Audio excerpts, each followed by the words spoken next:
আপনার আত্মা আসলে কিভাবে পরম সত্তার সাথে কানেক্টেড সেটা বোঝাও জরুরি। পরম সত্তা যদি গাছের গোড়ার শেকড় হয়, তাহলে আপনি হচ্ছেন গাছের পাতা বা ফুলের মতো। এখন আপনি যদি বাহ্যিক সকল চিন্তা ও কল্পনা বাদ দিয়ে নিজের অন্তরের গভীরে মনোযোগ দেন, তাহলে পাতা বা ফুলের গোড়া হয়ে গাছের ডাল ও কাণ্ড হয়ে আপনার পক্ষে গাছের গোড়ার শিকড়ের দিকে আপনার কনশাসনেস বা চেতনাকে নিয়ে যাওয়া সম্ভব। কিন্তু আপনি যদি সেটা না করে আরেকটি পাতা বা আরেকটি ফুলের দিকে মনোনিবেশ করেন, তাকে কল্পনায় এনে, তাহলে তা আপনার চিন্তার জগতে অ্যাটাচমেন্ট সৃষ্টি করবে ওই পাতা বা ফুলের সাথে। এই বাহ্যিক অ্যাটাচমেন্ট যখন সৃষ্টি হবে, তখন আপনার পক্ষে আর চিন্তা চেতনাকে গাছের গোড়ার শিকড়ের দিকে প্রকৃতভাবে ধাবিত করানো সম্ভব হবে না। গুরু পীর মুর্শিদকে কল্পনায় আনলে ওইরকম ভিন্ন আরেকটি পাতা বা ফুলের সাথে আপনার অ্যাটাচমেন্ট সৃষ্টি হয়। আপনার উপলব্ধি সত্যিকার অর্থে গাছের গোড়ার শিকড়ের দিকে যায় না। আপনি গুরু পীর মুর্শিদকে খোদা হিসেবে কল্পনা করে নিজেকে ভুল বোঝাতে পারেন যে আপনি পরম সত্তা, ঈশ্বর, খোদা, আল্লাহ পেয়ে গেছেন। কিন্তু বাস্তবে এভাবে আপনি প্রকৃত পরম সত্তা উপলব্ধি করতে পারবেন না। অনেক সময় ধর্মের বিভিন্ন কাহিনীর মধ্যে উপমা, রূপক, প্রতীকভিত্তিক ইঙ্গিত থাকে সত্যকে বোঝানোর জন্য। আপনারা নবীজির মিরাজের কাহিনী শুনেছেন। মিরাজে উনি সপ্তম আসমানের উপরে একটি উল্টো গাছ দেখতে পান, যার নাম হচ্ছে সিদরাতুল মুনতাহা। এই গাছটির গোড়া রয়েছে সেই সর্বোচ্চ স্থানে, এবং এর শাখা-প্রশাখা, পত্রপল্লব নিচের দিকে বিস্তৃত চতুর্থ আসমান পর্যন্ত। আবার ভগবদ্গীতার ১৫ নম্বর অধ্যায়ের প্রথম শ্লোকে আছে, পরমেশ্বর ভগবান বললেন, ঊর্ধ্বমূল ও অধঃশাখা বিশিষ্ট একটি অব্যয় অশ্বত্থ বৃক্ষের কথা বলা হয়েছে। বৈদিক মন্ত্রসমূহ সেই বৃক্ষের পত্রস্বরূপ। যিনি সেই বৃক্ষটিকে জানেন, তিনিই বেদজ্ঞ। এবং পণ্ডিতগণ যারা গীতার ব্যাখ্যা করেন, তারা লিখেছেন যে ভগবান ব্যাখ্যা করেছেন যে আত্মার কাছে দৃশ্যমান বস্তুজগৎ একটি সুবিশাল অশ্বত্থ বৃক্ষের মতো। এর শিকড়গুলো ঊর্ধ্বমুখী, যা ভগবান থেকে উৎপন্ন এবং তার দ্বারাই পুষ্ট ও আশ্রিত।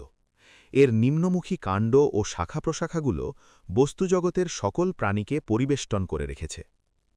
আমি প্রথমে যে গাছের উপমা দিলাম, মিরাজে যে সিদরাতুল মুনতাহা গাছের কথা বলা হয়েছে, এবং গীতার ১৫ নম্বর অধ্যায়ের প্রথম শ্লোকে যে অশ্বত্থ বৃক্ষের কথা বলা হয়েছে, এগুলোর মূল নির্যাস বক্তব্য কিন্তু একই।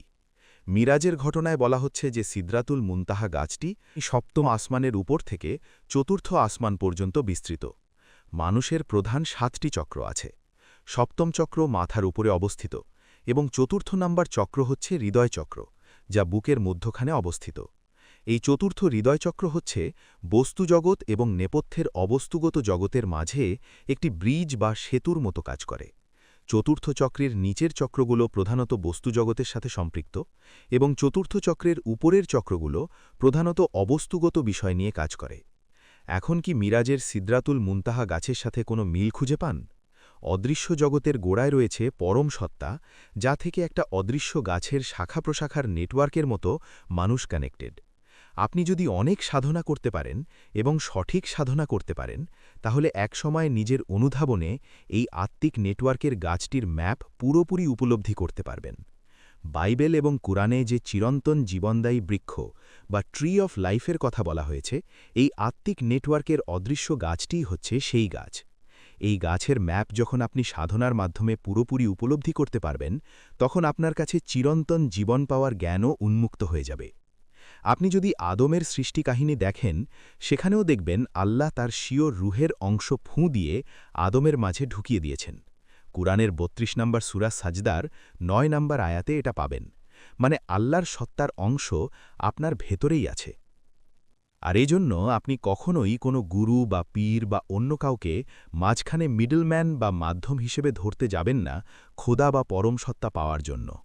খোদা বা পরম সত্তার কাছে পৌঁছনোর জন্য নিজের অন্তরের গভীরে ডুব দিতে হবে। নিজের ভেতরে পরম সত্তাকে খুঁজতে হবে।